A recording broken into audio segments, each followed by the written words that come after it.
আমার দেশ সম্পাদক মাহমুদুর রহমান বলেছেন, 9/11-এর পর সারা বিশ্বে ইসলাম ফোবিকের যে ব্যাপক প্রসার হয়েছিল, এরই সুযোগ নেয় প্রতিবেশী ভারত। তারা তাদের দালাল সরকার বাংলাদেশের মসনদে বসিয়ে আলেম সমাজ ও দেশপ্রেমিকদের ওপর নির্যাতন চালিয়েছিল। বর্তমানেও আন্তর্জাতিক ষড়যন্ত্র চলছে জানিয়ে আলেমদের সতর্ক থাকতে হবে বলে উল্লেখ করেন তিনি।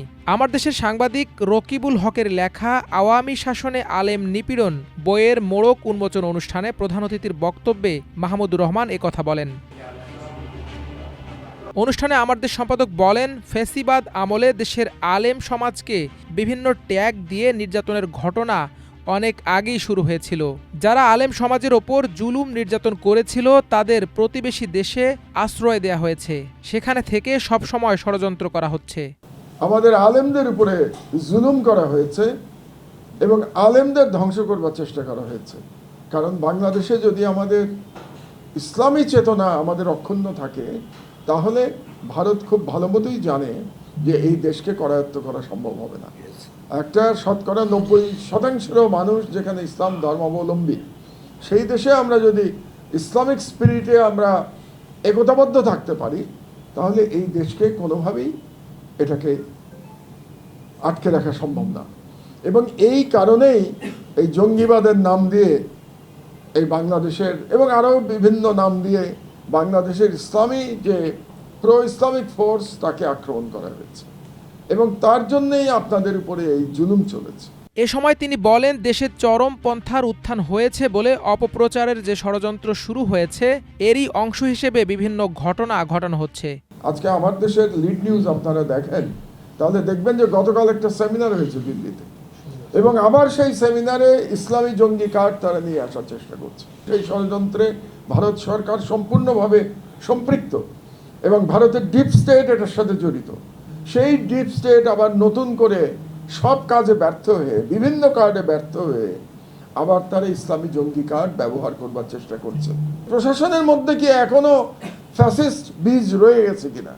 যদি না থাকবে, তাহলে যদি রাজবাড়ির ঘটনা সঙ্গে সঙ্গে প্রশাসন ব্যবস্থা নিত, তাহলে এ ধরনের একটা চরম নিন্দনীয় কাজ হতো না। বিশেষ অতিথির বক্তব্যে প্রকাশিত বইকে প্রামাণ্য ঐতিহাসিক দলিল উল্লেখ করে আমার দেশের নির্বাহী সম্পাদক সৈয়দ আবদাল আহমদ, সম্পাদক মাহমুদুর রহমান ও বইয়ের লেখক রকিবুল হককে ধন্যবাদ জানান। এই যে আলেম নিপীড়ন, এটা দলিল হয়ে থাকবে এবং আগামীতে যারা সরকারে আসবে তারা মানে এই দুঃসাহস আর দেখাতে পারবে না। কৃতজ্ঞতা জানাই আমাদের মাননীয় সম্পাদক ডক্টর মাহমুদুর রহমানকে, কারণ এই যে আলেম নিপীড়ন, এটা ওনার ব্রেন চাইল্ড। আলেম নিপীড়নটাকে প্রাধান্য দেবে, একই সঙ্গে জুলাই বিপ্লবে যারা শাহাদত বরণ করেছেন, যারা আহত হয়েছেন, তাদের বিষয়গুলো আমরা টানাটানি জোরে দেব। এই দুইটা সাবজেক্ট তিনি প্রথমেই নির্ধারণ করেছেন এবং এই আলেম নিপীড়নের দায়িত্বটা আমরা রকিবুল হককে দিই। আমরা জানি যে সেটা খুব সুন্দরভাবে করতে পারবে এবং সে আমরা যেভাবে চিন্তা করেছি সেভাবেই সে তুলে নিয়েছেন। এ সময় বিশেষ অতিথির বক্তব্যে নির্যাতিত আলেমদের মধ্য থেকে জামায়াতে ইসলামীর সহকারী সেক্রেটারি জেনারেল মাওলানা রফিকুল ইসলাম খান আওয়ামী আমলে আলেম নির্যাতনের ঘটনা ধারাবাহিকভাবে আরও প্রকাশের অনুরোধ জানান। এছাড়াও অনুষ্ঠানে নির্যাতিত আলেমদের মধ্য থেকে আরও উপস্থিত ছিলেন মুফতি কাজী মোহাম্মদ ইব্রাহিম, মুফতি জসিম উদ্দিন রহমানী, ইসলামী ঐক্যজোটের মহাসচিব মুফতি সাখাওয়াত হোসেন রাজি, হেফাজতে ইসলাম বাংলাদেশের যুগ্ম মহাসচিব মাওলানা আজিজুল হক ইসলামাবাদী।